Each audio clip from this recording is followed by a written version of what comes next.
रात का समय था। शहर के बाहरी हिस्से में एक पुराना बंगला था, राय विला। कभी इस बंगले में अमीर जमींदार राय साहब रहते थे।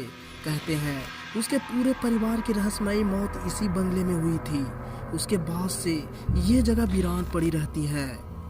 कई सालों बाद सरकार ने बंगले को अधिग्रहित कर लिया और उस पर मरम्मत का काम शुरू करवा दिया था। लेकिन रात में चोरी डकैती से बचने के लिए वहाँ एक नाइट सिक्योरिटी गार्ड रखा गया। नाम था बिक्की सिंह। बिक्की जी सदा सी जिंदगी जीने वाले शांत स्वभाव के इंसान थे। पहली रात उन्होंने जब बंगले में ड्यूटी संभाली तो चारों तरफ सन्नाटा था, सिर्फ हवा की सीटी और पेड़ों की सरसराहट। करीब रात के 1 बजे उन्हें लगा जैसे ऊपर की मंजिल पर किसी के चलने की आवाज आई हो।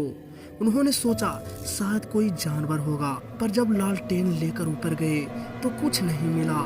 सिर्फ दीवारों पर पुराने फोटो टंगे थे जिसमें राय साहब और उनका परिवार मुस्कुरा रहा था। दूसरी रात ड्यूटी के वक्त फिर वही आवाज। इस बार कदमों की जगह कांच टूटने की आवाज आई। बिक्की ने डरते डरते लालटेन जलाई और देखा ड्राइविंग रूम में रखा पुराना शीशा फर्श पर पड़ा गिरा था, लेकिन कमरे में कोई नहीं था। उन्होंने शीशा उठाने की कोशिश की, तभी पीछे से किसी ने बहुत धीमे से फुसफुसाया, विक्की। वो आवाज सुनकर उसका खून जम गया। उन्होंने पीछे मुड़कर देखा, वहाँ कोई नहीं था। सिर्फ दीवार पर लटकता पुराना कैलेंडर हिल रहा था, लेकिन हवा भी नहीं चल रहा था। अब डर बिक्की के चेहरे पर साफ दिखने लगा था। उन्होंने अगले दिन चौकीदार की झोपड़ी में सोचा कि वे काम छोड़ देंगे, पर घर की जरूरत थी। बच्चे स्कूल में थे, खर्चा ज्यादा था, इसीलिए बोले थोड़ा बहुत डर सब जगह होते हैं। भूत प्रेत जैसी कोई चीज ऐसे भी होते भी नहीं है। तीसरी रात बारिश हो रही थी, बिजली कड़क रही थी। बिक्की ने अपनी लालटेन जलाई और गेट के पास बैठ गए। रात के 2:30 बजे दरवाजे पर किसी ने दस्तक दी। उन्होंने पूछा कौन है वहाँ, लेकिन कोई जवाब नहीं मिला। फिर दरवाजा जोर जोर से हिलने लगा।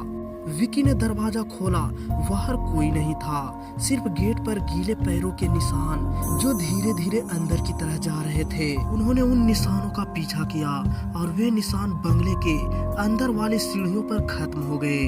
विक्की की सांसें तेज थी, उन्हें लगा कोई ऊपर है। उन्होंने हिम्मत जुटाई, लालटेन लेकर ऊपर पहुंचे। ऊपर जाते ही उन्होंने देखा राय साहब की बेटी की तस्वीर जो दीवार पर टंगी थी अब जमीन पर पड़ी थी, और तस्वीर के शीशे में एक और चेहरा दिखाई दे रहा था। वो चेहरा विक्की का नहीं था, वो एक औरत का चेहरा था। फटे कपड़ों में, आंखें लाल और होठ हिल रहे थे जैसे कुछ कह रही हो। टॉर्च की रोशनी कांपने लगी। विक्की पीछे हटे, तभी दरवाजा अपने आप बंद हो गया। बंगले में बिजली नहीं था, अब सिर्फ उनकी लालटेन टिमटिमा रही थी। और फिर सीढ़ियों से धीरे धीरे किसी के उतरने की आवाज आई। बिक्की ने कांपते हुए पुकारा, कौन है वहाँ?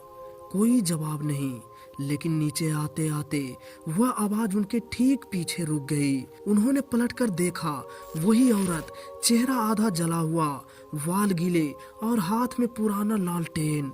वही औरत बोली, हर रात कोई न कोई मेरी नींद तोड़ता है, अब तुम्हारी वारी है सोने की।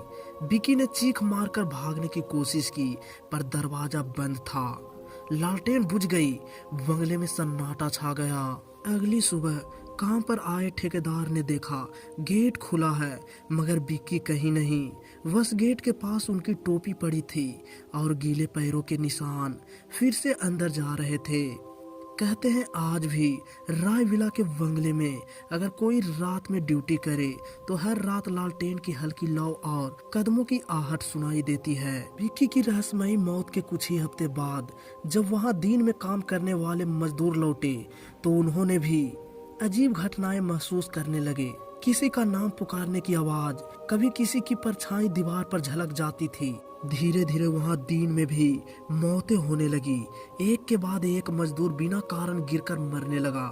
जब बात सरकार तक पहुंची तो मरम्मत का काम हमेशा के लिए रोक दिया गया। आज भी राय विला वीरान पड़ा है।